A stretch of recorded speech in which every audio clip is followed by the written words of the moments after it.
이제 말씀 나누겠습니다. 자리에서 한 번 더 일어나겠습니다. 요한일서 4장 7절부터 12절 말씀을 봉독하겠습니다. 말씀 봉독 끝나고 나면 아멘으로 화답하고 자리에 앉기를 바랍니다. 제가 읽습니다. 사랑하는 자들아, 우리가 서로 사랑하자. 사랑은 하나님께 속한 것이니 사랑하는 자마다 하나님으로부터 나서 하나님을 알고 사랑하지 아니하는 자는 하나님을 알지 못하나니 이는 하나님은 사랑이심이라. 하나님의 사랑이 우리에게 이렇게 나타난 바 되었으니 하나님이 자기의 독생자를 세상에 보내심은 그로 말미암아 우리를 살리려 하심이라. 사랑은 여기 있으니 우리가 하나님을 사랑한 것이 아니요 하나님이 우리를 사랑하사 우리 죄를 속하기 위하여 화목제물로 그 아들을 보내셨음이라. 사랑하는 자들아, 하나님이 이같이 우리를 사랑하셨은즉 우리도 서로 사랑하는 것이 마땅하도다. 어느 때나 하나님을 본 사람이 없을 때 만일 우리가 서로 사랑하면 하나님이 우리 안에 거하시고 그의 사랑이 우리 안에 온전히 이루어지느니라. 아멘. 사랑한다는 명사가 아니라 동사입니다. 이런 제목 갖고 요한일서 16번째의 말씀을 전하겠습니다. 은혜 시간 되기를 주의 이름으로 소망합니다. 일본의 캐톨릭 신자로서 혁혁한 공을 세웠던 엔도 슈샤크의 깊은 강에 나오는 한 문장을 여러분에게 소개하며 설교를 시작합니다. 사람은 사랑보다 증오에 의해서 맺어진다. 인간의 연대는 사랑이 아니라 공통의 적을 만들므로써 가능해진다. 대단히 우울한 문장이지만 2015년에 이 소설을 읽고 너무 받은 바 감동이 커서 제 첫 번째 책에 북리뷰로 남겨놓은 내용 중에 하나입니다. 이 문장이 적용되는 영역은 세속입니다. 말할 것도 없이 우리가 처해 있는 일체의 영역, 세속적 영역에 이 내용이 적용된다고 저는 확신합니다. 사람은 사랑보다 증오에 의해 맺어진다. 인간의 연대는 사랑이 아니라 공통의 적을 만들므로써 가능해진다. 오늘 우리의 정치권을 봐도 마찬가지고 우리의 사회권을 봐도 마찬가지입니다. 그런데 앤드류 슈샤크의 이 명제를 이렇게 생각하면 조금은 우울해집니다. 이건 분명히 세속의 영역에서나 행행되어지고 또 설득되어지는 문장이어야 하는데 대단히 유감스럽게도 교회 공동체 안에서도 이런 일들이 이루어지고 있다는 것은 대단히 슬픈 현실이 아닐 수 없습니다. 교회 공동체 안에서 사랑보다 증오가 앞서고 사랑이라는 연대가 아니라 적을 만들므로써 교회 공동체가 만들어서 간다면 어찌 그게 교회일 수 있겠습니까? 그러면 왜 앤도 슈샤크는 깊은 강에서 이런 문장을 남겼을까? 앤도 슈샤크의 깊은 강이라는 소설을 잠시 소개하지 않을 수 없습니다. 소설서의 주인공 오스는 일본에 별로 많지 않은 캐톨릭 신자 중에 한 명으로 등장합니다. 가정의 영향이 있었기 때문입니다. 성장하면서 캐톨릭 신앙에 깊게 귀의하면서 내가 하나님을 이 땅에서 어떻게 전하고 그리고 하나님의 사랑을 조금 더 전할 수 있는 방법이 없을까를 고민하다 사제가 되기로 결심합니다. 그리고 당시에 일본은 기독교 신자들이 그렇게 많지 않은 때였고 그러다 보니 그가 결심한 것은 프랑스 리옹에 있는 캐톨릭 신학교에 입학해서 유학하고 그곳에서 사제가 되기로 결심하여 유학을 떠납니다. 입학했습니다. 그런데 문제가 생겼습니다. 어떤 문제가 생겼는가 하면 여러분 우리 한국에 있는 기독교를 한번 생각해 보십시다. 우리 한국에 있는 기독교도 유교적 문화와 접목되어져 있는 기독교이지 않습니까? 마찬가지로 일본도 다신교를 믿는 나라다 보니 일본에 맞는 기독교화가 되어진 사상을 엔도 슈샤쿠는 오스를 통해서 독자들에게 알립니다. 오스는 일본의 문화에 적합한 하나님의 은혜, 하나님의 구원의 방법이 뭔가를 공부하기 위해서 열심히 노력하는데, 문제는 내용에 있는 캐톨릭 신학교에서 이것을 인정하지 않는 것입니다. 그리고 오스에게 압박합니다. 네가 갖고 있는 사상은 불온하다. 네가 갖고 있는 것은 기독교적이지 않으며 네가 갖고 있는 교리는 그건 정통적인 기독교 교리가 아니니 포기하라고 압박합니다. 하지만 오스는 본인이 갖고 있었던 신앙과 신학이 있어서 내가 일본 문화에 맞는 모습으로 내가 갖고 있는 신학적인 내용을 공부해서 적용하기 위하여 공부하면서 조금도 물러서지 않습니다. 좋게 볼 일 없었던 신학교 당국 교수님과 그리고 여러 동료들에게 왕따를 당합니다. 심지어 졸업을 앞둔 뒤에 압박이 임합니다. 어떤 압박을 했냐면 네가 갖고 있는 신학에 대한 내용들을 접목하면 그러면 우리 기독교 캐톨릭에서는 받아들일 수 없으니 나가라고 합니다. 신학교에서 나가라고 압박한 겁니다. 그 압박에 대한 문장이 이렇습니다. 그토록 유럽이 싫거든 냉큼 교회에서 나가면 되지 않는가? 우리가 지키는 것은 유럽의 기독교 세계이며 기독교 교회니까. 어떤 의미로 바라보면 울타리를 치고 담을 치고 다른 것에 대해서 인정하지 않는 아주 근본주의적인 유럽의 기독교적인 문화의 공격이 오스에게 임한 것입니다. 이 정도 되면 물러서야 되는데 오스는 이 소설의 가장 압권이자 저에게는 적어도 개인적으로 가장 큰 울림이 됐던 한마디로 극복합니다. 오스는 이렇게 압박하는 자들을 향해서 말합니다. 저는 나갈 수 없습니다. 왜냐하면 저는 예수께 붙잡혀 있기 때문입니다. 이 한 문장은 저에게 엄청난 성찰로 울림으로 다가왔습니다. 기독교 신앙에게 있어서 예수께 붙잡히는 것 말고 무엇이 더 필요합니까? 여하튼 이렇게 본인의 신앙적인 상황과 신학적인 내용에 굴복하지 않은 오스에게 가톨릭 신학교의 당국자는 어쩔 수 없이 타협합니다. 그리고 전제 조건을 걸고 오스에게 사죄서품을 하기로 마음먹습니다. 그건 오스로 하여금 네가 갖고 있는 신학과 네가 갖고 있는 신앙을 갖고는 일반적인 유럽의 기독교 교회나 이런 일반적인 목회를 할 수 없고 사목을 할 수 없으니 네가 제3세계로 가는 것을 전제하여 오스에게 사죄서품을 주겠다고 타협합니다. 오스가 동의하고 사죄서품을 받고 가톨릭 당국과는 전혀 다른 어떤 의미에 있어서 전혀 이방인과 같은 땅이었던 인도로 파송됩니다. 인도의 그 유명한 겐지스 강으로 사목 활동을 시작합니다. 도착했던 오스는 엄청난 일들을 경험하지만 한 가지 본인의 사목에서 물러서지 않습니다. 그건 인도의 부익부 빈익빈 상황 속에서 부자들, 잘 사는 사람들이 버린 불가촉 천민들, 손을 대도 안 되는 완전히 왕따되어 있는 그런 구별되어 있는 천민들을 위해서 사역합니다.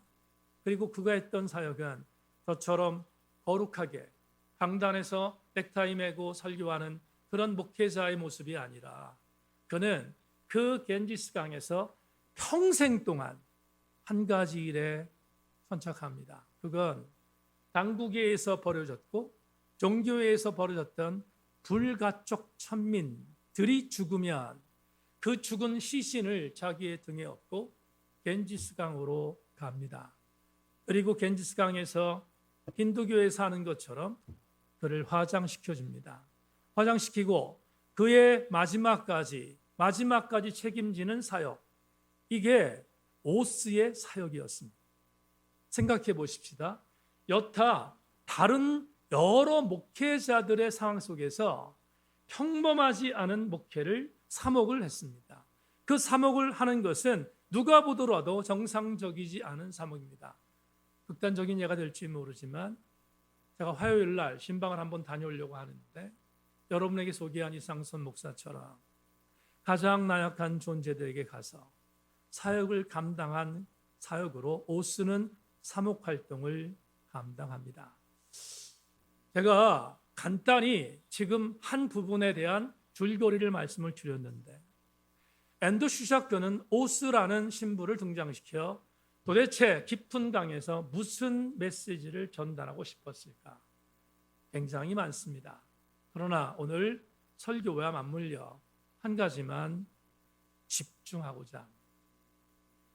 앤드류 슈샤크는 적어도 오스라는 이 신부를 통하여 오늘 우리에게 주는 메시지를 이렇게 전하고 싶었던 것이 분명합니다. 오늘은 레마를 먼저 보겠습니다.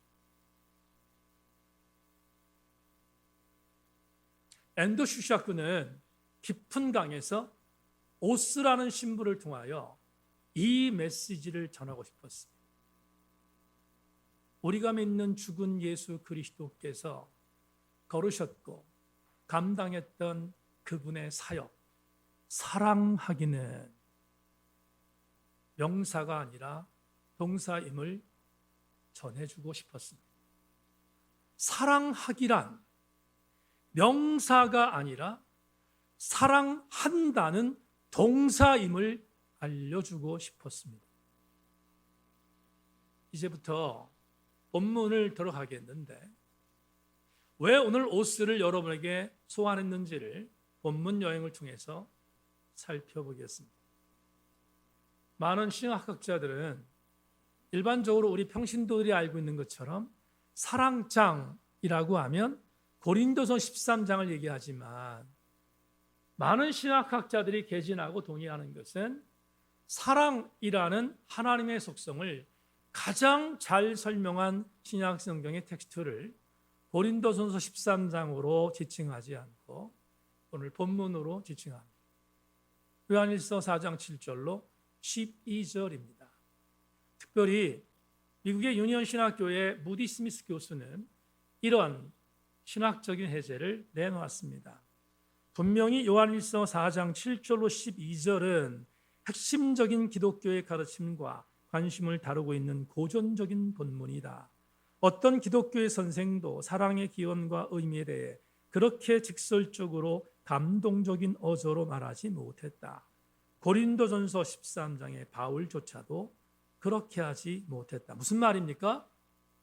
바울이 보지 못했던 것까지 요한일서 저자는 진짜로 사랑의 신학이 무엇인지를 본문에서 기가 막히게 갈파하고 있음을 무디 스미스 교수는 우리에게 알려줍니다. 도대체 무엇일까? 접근해 보겠습니다.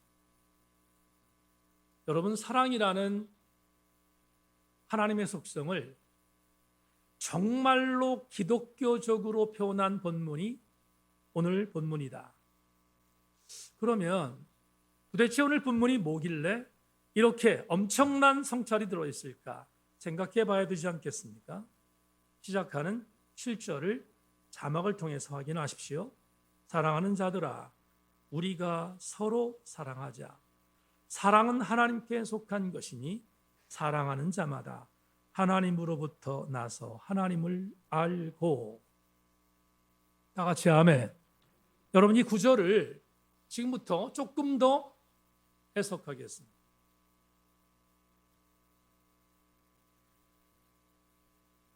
요한일서 강의를 시작하면서 전제한 게 있습니다.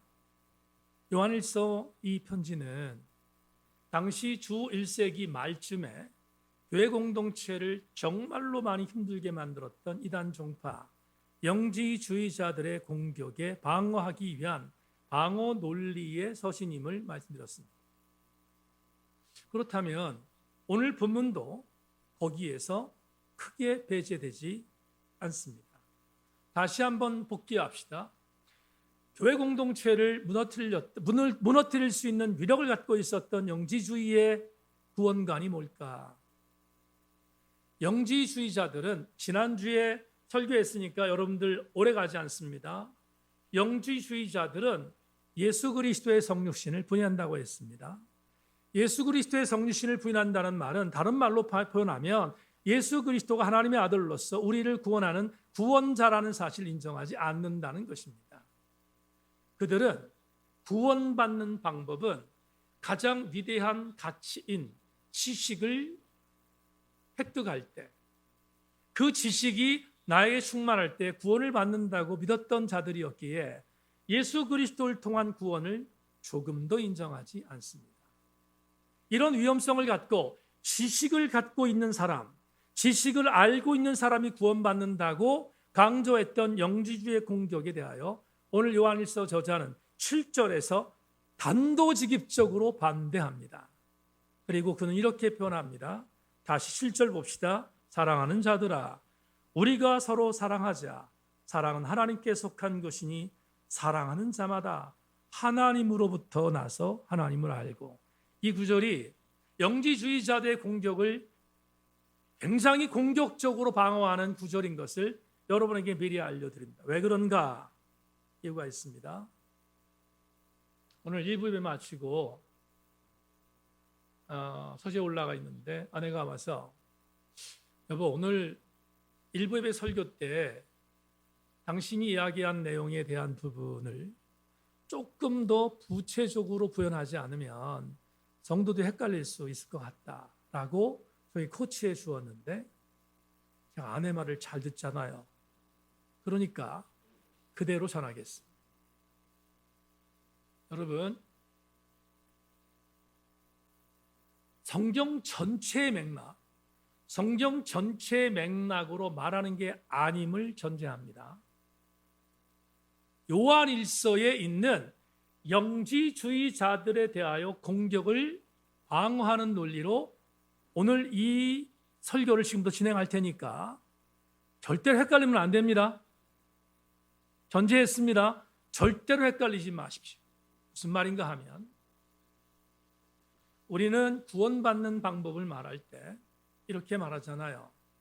하나님의 계획 속에서 아들 예수 그리스도를 보냈고 아들 예수 그리스도를 믿음으로 받아들이면 구원받는다. 다 같이 아멘. 여러분, 이것을 부인하면 이단입니다.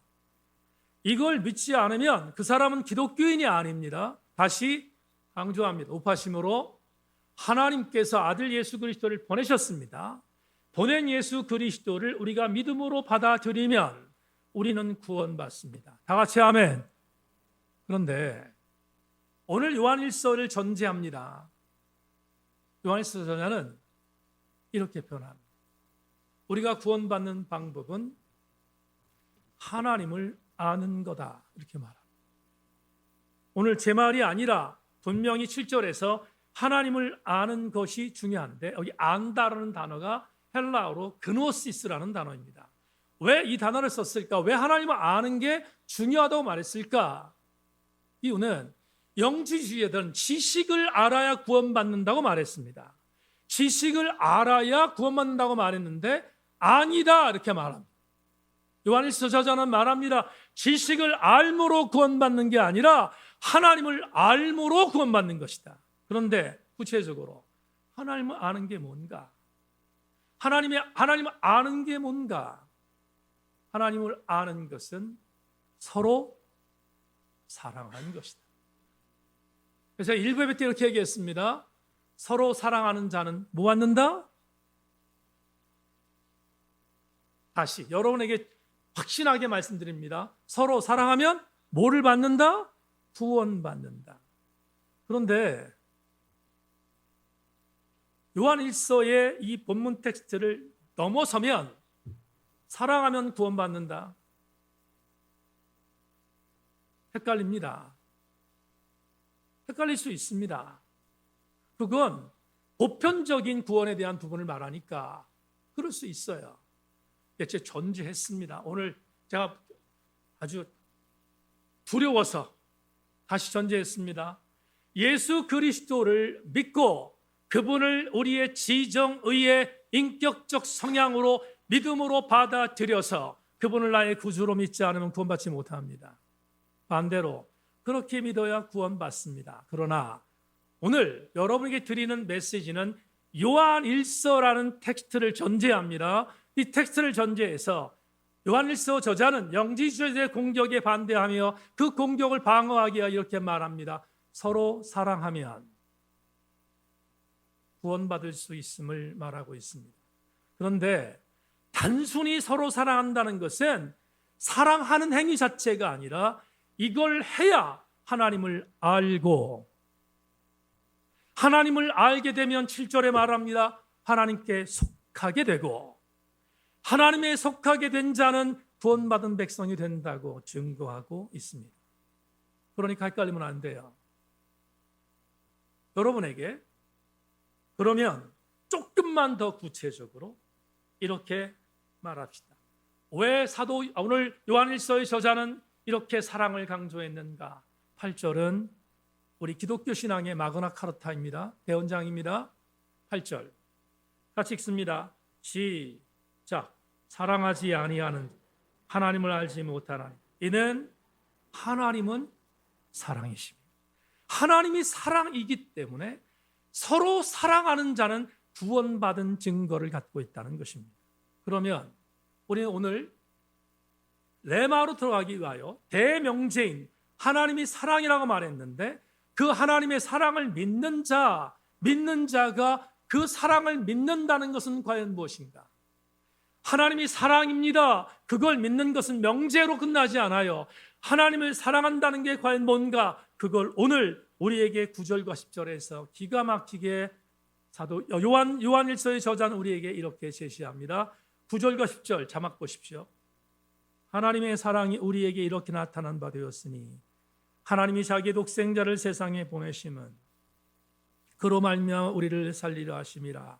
사랑은 여기 있으니 우리가 하나님을 사랑한 것이 아니요 하나님이 우리를 사랑하사 우리 죄를 속하기 위하여 화목제물로 그 아들을 보내셨음이라. 우리 한번 속 시원하게 아멘하기를 소망합니다. 여러분 의심하지 마세요. 사랑한다는 자체가 9절 10절이 우리에게 주는 감동으로 다가오니까 9절 10절에서 뭐라고 말합니까? 여러분 제가 지금 계속 강조한 겁니다. 오늘 9절 10절에서 하나님을 사랑하는 자 왜 사랑해야 되는가? 이유가 있다 이렇게 말합니다. 이유는 하나님이 그 사랑을 통하여 우리에게 보여주신 것이 있다는 거예요. 뭘 보여줬는가? 두 가지. 하나님은 우리를 사랑하셔서 당신의 하나밖에 없는 독생자 예수 그리스도를 우리에게 아낌없이 보내주셨고 또 한 가지. 여러분 대단히 큰 감동입니다. 보내주신 것으로 끝나지 않고 오늘 10절에서 말합니다. 그 아들을 화목제물로 바쳐서 우리를 위하여 죽이셨다는. 여러분 이건 얼마나 엄청난 감동입니까? 보내신 것으로 끝나지 않고 그 아들을 우리를 위하여 죽여주셨습니다. 왜냐하면 예수께서 우리의 죄를 위하여 십자가를 못 박혀 돌아가지 않는 한 우리가 구원받을 수 없기에 보내셨고 죽이셨습니다. 그러니 이 엄청난 보내심과 죽이셨다는 이 두 가지를 오늘 설교와 적용한다면 우리는 젊은이들이 말하는 것처럼 빼박이 은혜를 받습니다. 교우 여러분, 하나님께서 인간을 구원하기 위하여 아들을 보내야겠다고 생각해서 생각으로 머물면 그 하나님은 명사형 하나님입니다. 그런데 하나님은 생각으로 머물지 않으셨어요. 하나님은 아들 예수 그리스도를 우리에게 보내셨고 보내심과 더불어 그를 죽이셨습니다. 그건 명사형으로 머문 하나님이 아니라 직접 하나님의 아들을 우리에게 보내셨고 죽이셨으니 동사형으로 움직이신 것이 아닙니까? 그러니 11절 우리는 정말로 은혜를 받게 되는데 하나님이 이렇게 동사형으로 우리에게 구원의 은혜를 주셨다면 11절은 우리가 해야 하는 것입니다. 11절 뭐라고 말합니까? 사랑하는 자들아 하나님이 이같이 우리를 사랑하셨은즉 우리도 서로 사랑하는 것이 마땅하도다. 그렇습니다. 오늘 본문은 우리에게, 구원받은 자로서 하나님이 우리에게 어떻게 행동하셨으며 행동한 그 내용에 따라 우리는 어떻게 행동할 것인가를 알려주는 기가 막힌 본문이며 사랑의 신학입니다. 마무리하겠습니다. 교우 여러분, 하나님은 명사형으로 생각으로 머물지 아니하시고 당신의 아들 예수 그리스도를 우리에게 움직이셔서 보내셨고, 움직이셔서 보내셨던 주님은 아들을 주기까지 우리를 사랑하셔서 동사형 하나님으로 우리에게 오셨기에 우리도 동사형으로 서로 사랑하는 것이 마땅한 것입니다. 제임스 패커라는 캐나다 리젠트 칼러지 교수님이 12절, 오늘 마지막 본문입니다. 12절 읽어보겠습니다. 같이 한번 12절 읽겠습니다. 시작. 어느 때나 하나님을 본 사람이 없으되 만일 우리가 서로 사랑하면 하나님이 우리 안에 거하시고 그의 사랑이 우리 안에 온전히 이루어지느니라. 아멘. 이 온전히 이루어진다는 사랑의 결정체에 대하여 제임스 패커는 이렇게 해석했습니다. 하나님의 사랑은 개개의 죄인들을 향한 하나님의 선하심이 발휘된 것으로 그들의 삶에 직접 참여하사 자기 아들을 보내셔서 그들의 구세주가 되도록 하시고 이제 그들이 언약 관계 속에서 하나님을 알고 즐기도록 하신 것이다. 여러분, 온전히 이루어졌다는 말을 우리말로 바꾸면 구원받았다는 것입니다. 우리가 구원받았습니다. 우리가 구원받게 된 이유를 제임스 패커는 세 가지로 말합니다. 첫째, 하나님이 구원의 계획에 참여하셨고, 둘째, 하나님이 아들을 보내셨고, 셋째, 그래서 하나님은 우리로 하여금 구원받아 구원의 감격을 즐기도록 하셨다. 세 가지 공통점이 있습니다. 동사입니다. 제임스 패커도 말합니다. 이 세 가지가 뭐예요? 동사입니다. 동사는 생각에 머물지 않습니다. 동사는 생각을 실천하는 것이 동사이기 때문입니다. 주님의 동사형 움직이심이 저와 여러분을 오늘 구원의 은총으로 초청하신 줄로 믿고 그 동사형 하나님 앞에 감사하기를 주의 이름으로 소망합니다. 마지막으로 성경적인 내용 하나 소개하고 설교를 마무리하겠습니다. 출애굽기 3장 1절로 4절 자막 보십시오. 모세가 그의 장인 미디안 제사장 이드로 양 떼를 치더니 그 떼를 광야 서쪽으로 인도하여 하나님 산 호렙에 이름에 여호와의 사자가 떨기나무 가운데로부터 나오는 불꽃 아래서 그에게 나타나시니라. 그가 보니 떨기나무에 불이 붙었으나 그 떨기나무가 사라지지 아니하는지라. 이에 모세가 이르되 내가 돌이켜 가서 이 큰 광경을 보리라. 떨기나무가 어찌하여 타지 아니하는고 하니 그때 여호와께서 그가 보려고 돌이켜 오신 것을 보신지라. 하나님이 떨기나무 가운데에서 그를 불러 이르시되 모세야 모세야 하시매 그가 이르되 내가 여기 있나이다. 여러분, 모세가 80대 되는 날 호렙산에 도착했습니다. 자기가 기르던 양들에게 먹이를 주기 위해서입니다. 호렙산의 어느 지점에 도착했는데 신비한 광경 하나가 보였습니다. 호렙산은 가시떨기나무가 많습니다. 저도 성지순례 가서 그 떨기나무를 봤는데 메마른 땅에도 살 수 있는 유일한 식물이 떨기나무입니다. 떨기나무가 있는데 거기 불이 붙었습니다. 생각해 보십시오. 나무에 불이 붙으면 어느 정도 시간이 지나면 뭐가 됩니까? 재가 됩니다. 그런데 모세가 보았는데 재가 되지 않아요. 그냥 붙어 있는 것이 여전히 유지됩니다. 너무 신비로웠습니다. 그러자 저게 뭐지? 도대체 불이 붙었는데 왜 나무가 왜 타버리지 않지? 생각이 들었습니다. 모세는 궁금해서 그 나무 근처로 가기 시작했습니다. 근데 오늘 본문에서 지금 읽어드린 출애굽기 3장에서 출애굽기 기자가 기가 막힌 표현을 하나 썼습니다. 이렇게 썼습니다. 잘 보십시오. 모세가 가시떨기나무 근처로 갑니다. 그게 도대체 뭔가를 보기 위해서였습니다. 그때 어떤 현상이 일어났는가? 이렇게 말합니다. 그때에 여호와께서 그가 보려고 돌이켜 오신 것을 뭐했다? 보신지라. 여러분, 보신지라는 단어는 히브리어 라하라는 단어의 과거형 동사입니다. 이런 추론이 가능합니다. 보신지라라는 이 동사나 때문에 감동이 옵니다. 여러분, 주님은 이미 모세를 기다리고 계셨습니다. 모세가 이스라엘 신앙 공동체를 430년 동안 애굽에서 고생하는 당신의 백성들을 구원하는 도구로 만드시기 위하여 이미 모세가 호렙에 오도록 만드셨고, 만드신 것뿐만 아니라 시내산에 있는 호렙산에 있는 가시떨기에 불이 붙어 있는 광경을 보게 하셨고, 그게 궁금해서 그가 그걸 보도록 오도록 하셨고, 다 같이 아멘.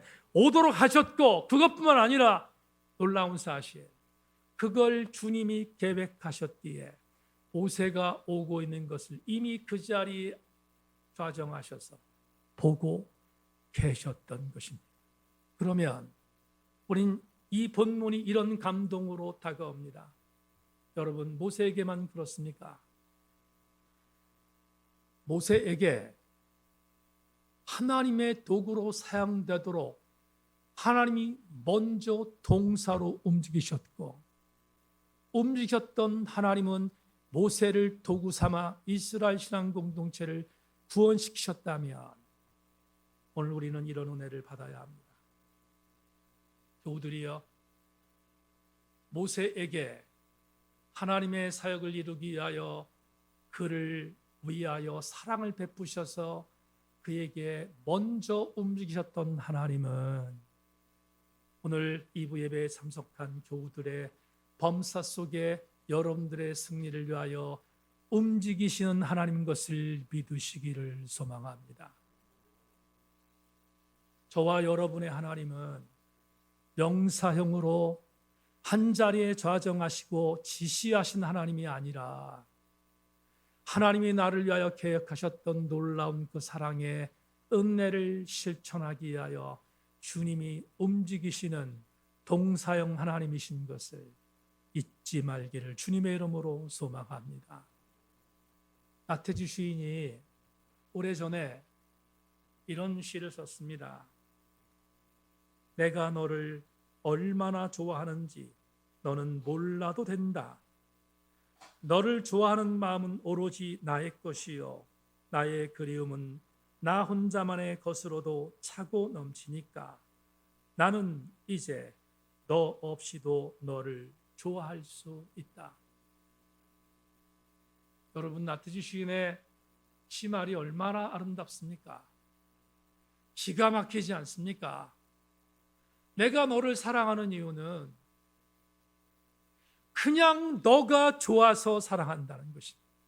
심지어 이 시의 말미에 뭐라고 말합니까?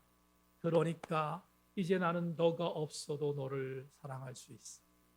왜 이 시어가 감동이 됩니까? 이게 꼭 하나님이 내게 말씀하시는 말씀 같지 않습니다. 세상에 내가 없어도 나를 사랑한다니 말이 됩니까? 그런데 저는 믿습니다. 김수지 자매가 오늘 찬양했던 가사처럼 내가 죄를 짓지 않아서가 아니고 주님이 나를 사랑하는 사랑의 이유는 주님은 사랑이 속성이시기에 여러분을 사랑하지 않으면 견딜 수 없어 영원히 사랑하시기에 사랑하는 것입니다. 그러므로 오늘 우리는 이 사랑에 녹아져야 되지 않겠습니까? 다음 주에 보겠습니다. 그래서 주님은 사도 요한 1서의 저자를 향하여 이렇게 우리에게 선포합니다. 네가 나를 사랑한 것이 아니라 내가 너를 사랑했다. 설교를 맺겠습니다. 아들이 결혼한 지 1년이 넘었습니다. 가정을 이루고 그리고 본인 사역을 최선을 다하고 있습니다. 내년에는 교육 전담 사역을 이제 하게 될 터인데 목사 안수를 받고 아직까지는 교육 목사 일을 하는 파트 사역을 하기 때문에 자부, 며느리가 직장 생활을 해도 경제적으로 그렇게 흡족한 편이 아니라 그냥 그렇게 살아가고 있습니다. 그러다 보니 경제적으로 힘든 부분이 없지 않아 있는 아들이 가끔 전화를 합니다. 저하고 아내에게 약속한 것은 하늘이 두 쪽이 나도 주일날은 부모한테 안부 전화를 해라. 지난번에 이영미 권사님이 목사님 우리 준하하고 동아는 매일 전화합니다. 이렇게 얘기하는데 얼마나 뿔딱지가 나는지. 그런데 하여튼 아무리 그래도 좋다. 그러니까 주일만큼은 전화를 해라. 이렇게 제가 명령을 했습니다. 그러니까 주일날 사역을 마치고 돌아오면서 전화를 합니다. 아버지, 어머니 오늘 사역 잘 마치고 귀가 중입니다라고 전화를 합니다. 그런데 아주 가끔 아들이 주일이 아니라 평일날 전화를 할 때가 있습니다. 그러면 긴장합니다. 평일날 왜 전화하지? 긴장합니다. 그런데 긴장할 수밖에 없는 이유는 전화를 하면 언어가 바뀝니다. 주일날 전화할 때는 대단히 사무적으로 전화하는데 평일날 전화하면 전화를 제가 받으면 저는 아바마마고 엄마가 받으면 어마마마입니다. 압니다. 왜 그런지. 돈 달라는 것입니다. 평일날 전화하면 돈 때문에 전화합니다. 그러니까 그렇다고. 제 며느리가 정말 저는 사랑스럽습니다. 왜냐하면 아들밖에 없었기 때문에. 그런데 며느리가 가끔 안부 전화를 하면 예를 들어서 아내가 뭔가를 이렇게 해서 보내줍니다. 음식을 보내주는데 아내가 보내준 음식을 받으면 인사를 합니다. 너무 예쁩니다. 그런데 자부가 이렇게 말합니다. 어머님이 이렇게 만들어주신 거 정말 맛있게 먹었습니다. 이러면 되잖아요. 그렇게 얘기를 하지 않고 어떻게 하냐면 이렇게 얘기합니다. 어머님, 오늘 어머니 만들어주신 이 음식 오빠가 맛있게 먹었습니다. 이렇게 얘기합니다. 그럼 무슨 말이냐면 당신 아들이 먹고 있으니 보내라는 것입니다. 그런데 그런 요구가 들어오면 이제 속을 알잖아요. 속을 아니까 좀 경계해야 되는데 우리는 맨날 을입니다. 그리고 뭔가가 들어오면 스탠바이 되고 있다가 즉각적으로 행합니다. 이게 무슨 팔자입니까? 근데 말입니다. 놀라운 일이 있습니다. 저쪽이 갑이 돼서 요구하고 우린 을이 돼서 당하지만 기쁩니다. 왜 그렇습니까? 자식이니까. 생각해 보십시다. 내가 배 아파서 난 자식이 뭔가를 요구할 때 그 요구가 아무리 힘들어도 기쁨으로 감당하는 것은 사랑 때문입니다. 여러분의 주군이신 하나님 아버지께서 내가 없어도 나를 사랑한다고 말할 정도의 사랑을 갖고 계셔서 오늘도 동사로 움직이신다면 그 사랑이 얼마나 큰 사랑이겠습니까? 오늘 예배 참석하신 교우 여러분, 그 하나님의 사랑, 명제가 아니라 실천적인 동사적 사랑인 것을 기억하고 한 가지를 우리도 갚아야 합니다. 주님이 우리를 그렇게 사랑하셨으니 우리도 주님 사랑하는 것이 마땅하도다.